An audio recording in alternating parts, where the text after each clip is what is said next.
Hello बच्चों, तो कैसे हो आप सब लोग।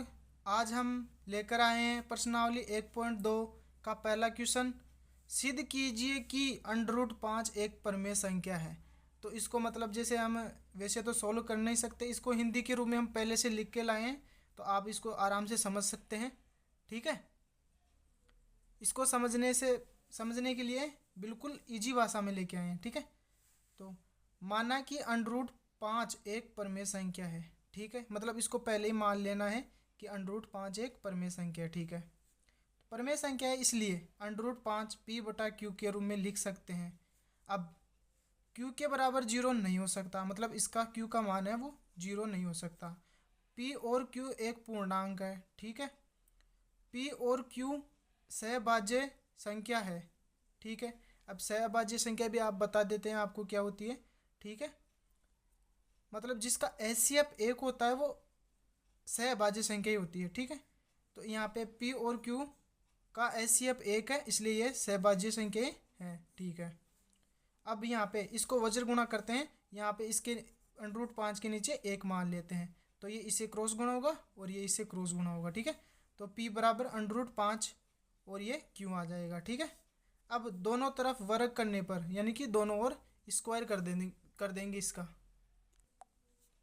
अब दोनों ओर स्क्वायर करने पर क्या होगा, ये पी स्क्वायर बराबर अंडर रूट 5 और ये क्यू का स्क्वायर हो जाएगा।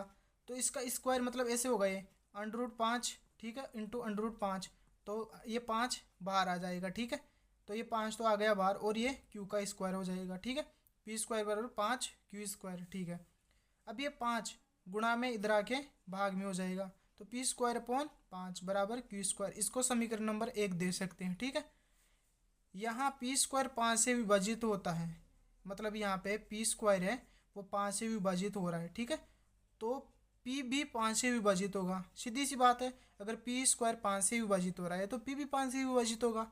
ठीक है, अब पी बराबर 5 रखने पर, अब यहाँ पे ये पी है ना, इसकी जगह 5m ले लेते हैं। ठीक है, तो 5m स्क्वायर बराबर 5q स्क्वायर, या इसकी जगह यहाँ पे वो 5m लिख दिया था अपन ने, तो ये इसका स्क्वायर हो जाएगा 25m स्क्वायर और ये 5m क्यू स्क्वायर। ठीक है, इसको काट देते हैं, ये एक बार और ये 5 बार। ठीक है, तो ये 5m स्क्वायर और ये क्यू स्क्वायर। इसको समीकरण नंबर 2 देते थे अपन। ठीक है, चलिए अब आगे बढ़ते हैं। यहाँ क्यू स्क्वायर 5 से विभाजित हो रहा है, मतलब सॉरी, क्यू स्क्वायर 5 से विभाजित हो रहा है। ठीक है, तथा ये क्यू भी 5 से विभाजित हो रहा है, मतलब क्यू स्क्वायर 5 से विभाजित हो रहा है और ये भी 5 से विभाजित हो रहा है क्यू भी। तो ऐसा मतलब पॉसिबल नहीं है। ठीक है, पॉसिबल ऐसे नहीं है कि मतलब जैसे कि किसी भी संख्या का एचसीएफ एक है तो वह सहभाज्य संख्या ही होती है।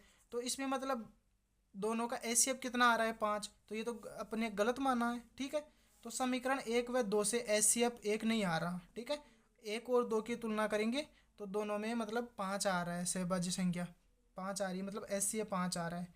तो अतः हमारी कल्पनाएं गलत हैं। इससे सिद्ध होता है कि अंडर रूट 5 एक अपरिमेय संख्या है।